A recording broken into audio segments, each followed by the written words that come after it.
from you. Today, I've just divided all these agenda for this portfolio presentation into 10 different chapters. So define your goals first. So basically, define your goals is more about like before creating your portfolio, define what you want to achieve with it. Be very clear on that and choose your best work. And I'm going to be talking about all those, like what happens in there. But choose your best work. Like you want to be strategic about which projects to include and make sure they showcase your strength. Because what you can bring to the team is what we, as like, if I'm looking for a job change, I would want to just showcase what my strengths are to that team. And then contextualize your work. So, give your work context so the audience understands the story behind each project. So rather than just talk about like I did the wireframes, like if you do not give any like context, then it will be hard for the interviewers to understand and carry, just walk with you through your design journey.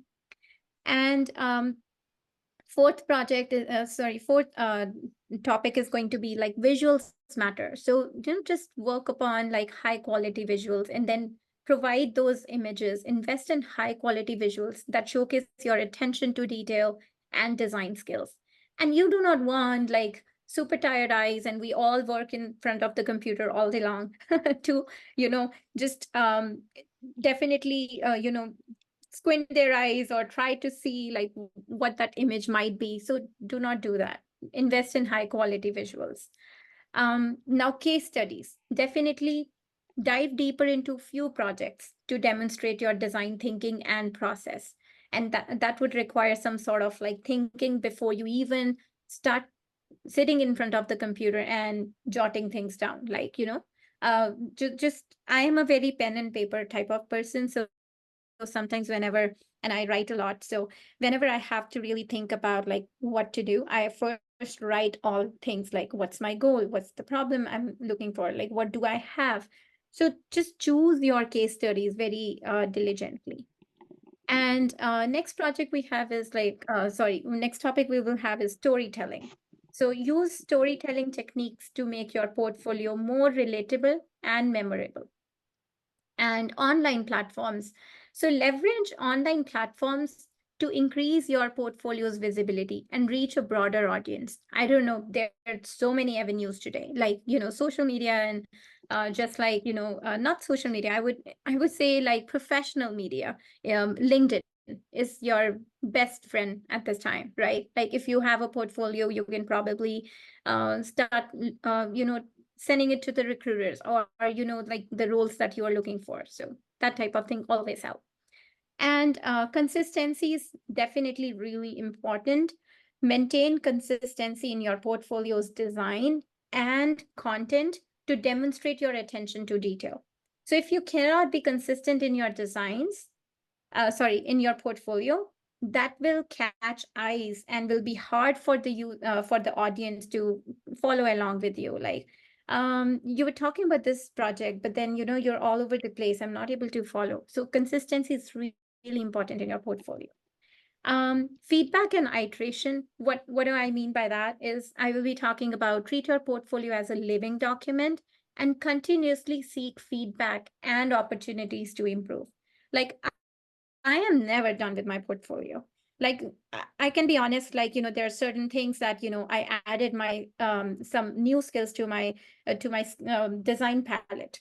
I want to add that in my portfolio. So there's no like a right or a wrong time to work on your portfolio.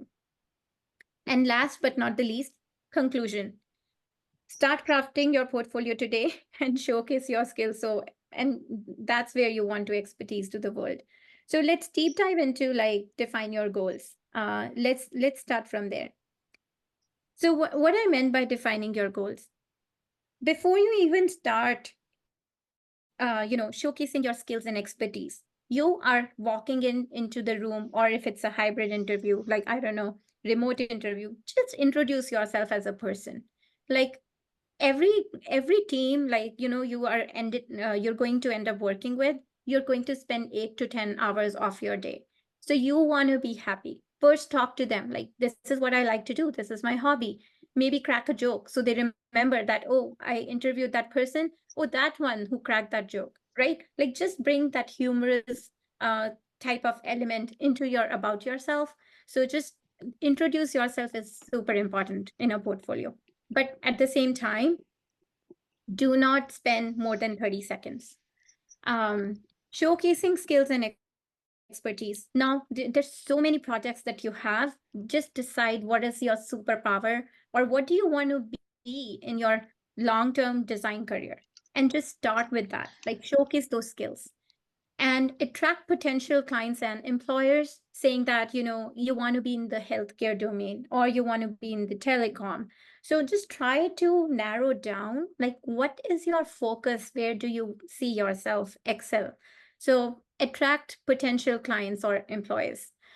Stand out in a competitive industry, right? Like, so you definitely want to know like what, and you want to know yourself more than just looking at other people's profiles or, just looking at other things. Like instead, just look within yourself and say that, okay, I am really good at maybe public speaking, or you can say I'm really good at like collaboration. That's my superpower.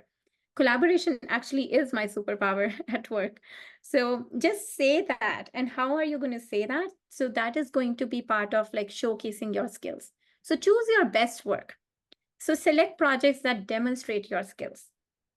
And you have to ensure like those project types and industries, like you have variety in them. You cannot just say that, I am a like one, I I've been a designer for like 1 or 2 years, and um I have been only passionate about healthcare. But if you have only done healthcare, obviously you're only passionate about healthcare. But would you be okay working for telecom? Maybe yes, maybe not.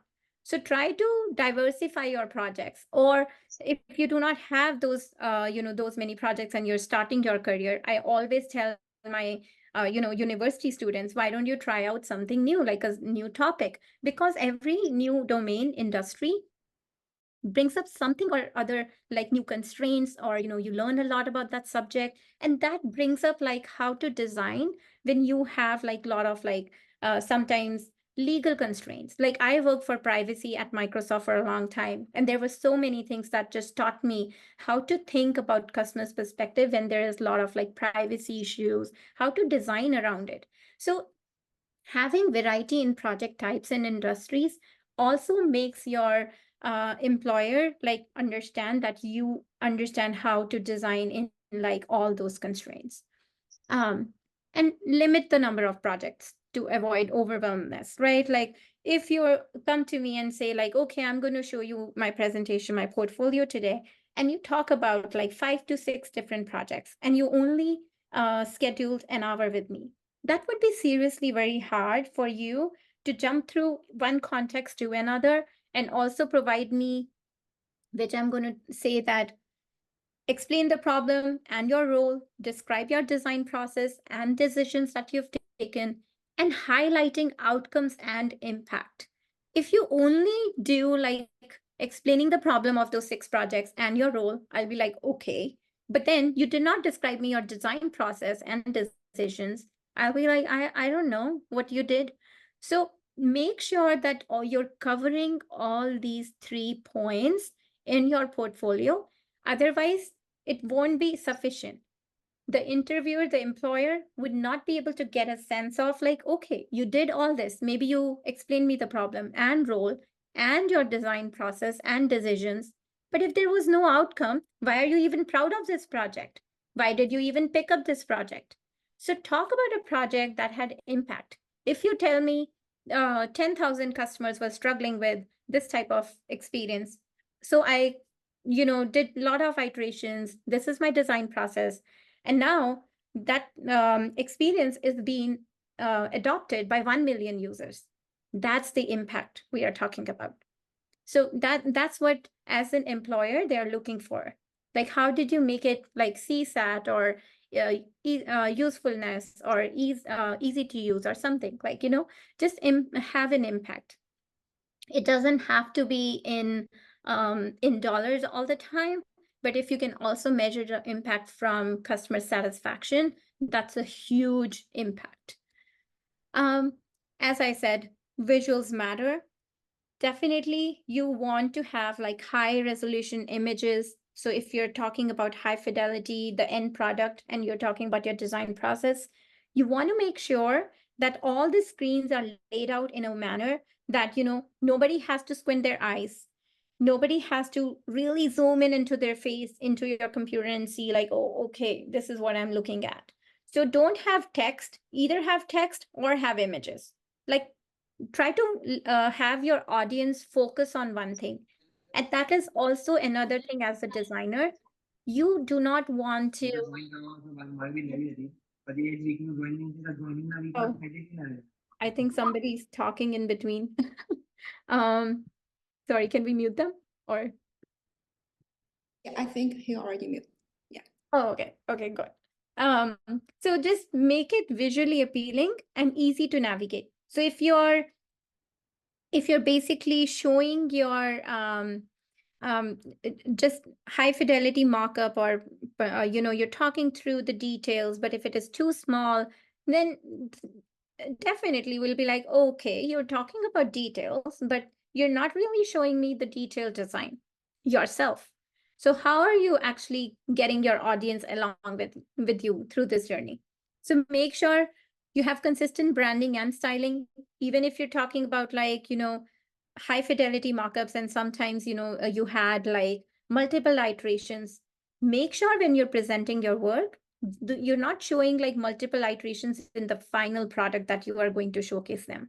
Show them iterations, but when you're talking about final, it has to be consistent branding. And if there are videos, make sure the videos are not so high, like in the size that they're taking up all the bandwidth, either when you're speaking or you're playing the video, like nothing is like easily visible to the users.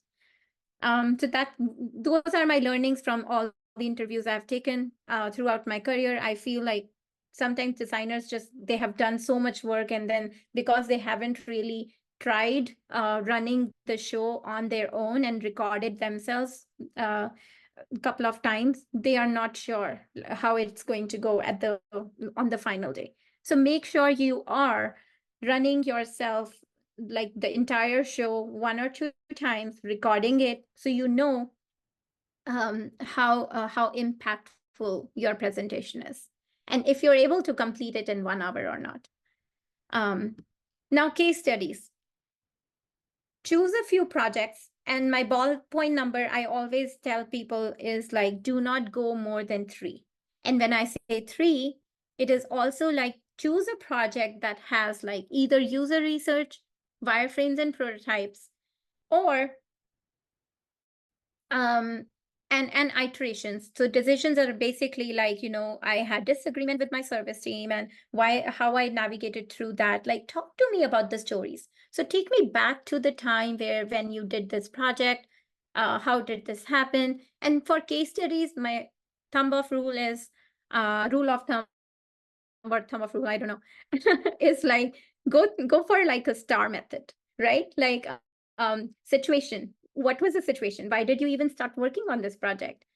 Task. Like, what were the tasks that that was assigned to you? What were the actions that you took? So list them out and then go for the results. So I am definitely sure when you're sticking to the star method, you can definitely understand like whatever the hard decisions that you were taking. And if you're thinking of making your portfolio, the best practice that I have been following at Amazon, and thanks to my manager over here, she's awesome. She always tells me to document the project journey for whatever project that I complete, either it's small or big. Just start documenting. What were the Figma mockups? What were the iterations? How did you go through this? So that is definitely you want to do. And I really like this. If the time schedule for the interview is 1 hour, make sure your presentation is much shorter. Yes, that is definitely true. You want to at least say 15 minutes, I would say, for the questions, because even if there are 5 interviewers, right, in the panel, If everybody asks two questions, which normally people do, you at least want to spend 2 minutes or 3 minutes on answering the question. And you can always say, this is my short answer for now, but I am happy to deep dive into the longer answer in our one-on-one if they have that as part of your loop. Now, storytelling. As I am talking to you, right? Like, I'll be very honest. I always think if I do not have like a story about the work that I've done, I would fail impressing you. So use narrative techniques to engage the audience. Like talk to the interview panel as, what are you basically looking for, and what are they looking for? I am here. I have 1 hour to impress them. How can I do that? Um, and you just want to make use of those 45 minutes to like highlight the challenges, how you overcame them, like emphasize more on your role and contributions. Like this is for these 45 minutes. Don't ever think about, oh my god, I have 1 hour of portfolio review, what all will I do? It is super less when it comes to like showcasing your work. Even if you are starting off your career as a designer or you're a seasoned designer, I am telling you, 45 minutes just pass by super quickly. So you want to make use of this time very diligently. You want to make sure every project, all these 3 projects that you are going to talk about, you are highlighting the challenges. You are talking about situations within a project, that how you overcome that. There, no project is easy when you go through, right? Like you always, definitely, it doesn't go very smoothly as you plan to. Like, you design something, you give it to the engineers, they implement it, they never asked any question to you. That never happens. And if that happens, that project shouldn't be part of your portfolio. You should always choose projects that have special stories to it. Like, I designed something, there were technical constraints, and I did this. At the same time, I wanted to make sure my user research what it was saying. I do not compromise on the customer experience. How did I get by that? So those are the things you want to just make sure is part of your storytelling. Like, let me, and some phrases use that, and which I always love when designers do it. Let me take you back to the time when I was designing this 3 years back. This project was like 4 years long, or is 4 years long. It's still going on, but I want to talk to you about this feature that I worked on. So, and more than feature, just talk about this as like customer experience. That also makes it better sounding than the features. Um, so, all right, let's see. Online platforms. This is nothing. This is nothing like, you have to think about like, how do I, evangelize, or how do I market my own portfolio? Everybody has your LinkedIn profile. Um, all right, I have 3 minutes. I will be able to do Summer. So online platforms, just if you have a LinkedIn profile, perfect. If you do not have, this is your time to make. Ensure your portfolio is part of your profile as part of LinkedIn, and keep it up to date and active. Even if you're making in Figma, just make sure that that link is always updated. If you have a passcode or something, do that. Do not ever show any project that is under NDA. You just cannot do that. Now, consistency, as I was saying, just use consistent design language. Do not use sometimes like passive voice or active voice. Like, always just keep it consistent. Formatting and styling has to be definitely consistent too. Um, so let's see, what more do we have? Feedback and iteration. So if you do not have a mentor, and you can always reach out to people on LinkedIn and say like, hey, I've been working XYZ, and I would like, this is the right forum, basically. So thanks, Summer, for setting this up. If you're looking for a mentor and you need some guidance, definitely reach out. Ask for constructive feedback and take feedback as a gift. I always tell that to my kids as well. Don't worry about it. You will land up in a better space than not reaching out and not getting the feedback. And this is a safe forum too. So, just we are here to help you. And last but not the least, start crafting your portfolio and just try to see like what are the projects that you want to showcase. And that would be the best way to, just get started. And when you start, do not seek for perfection. It will just come with time. So don't, there is no nothing called as like I am going to fail, so I'm not going to start. Just start it, and we are going to work through this together. And refine and improve your portfolio based on feedback. So this is kind of like a iterative vicious circle kind of a thing. So I'm not done with my portfolio ever. So yeah, you have to start from somewhere.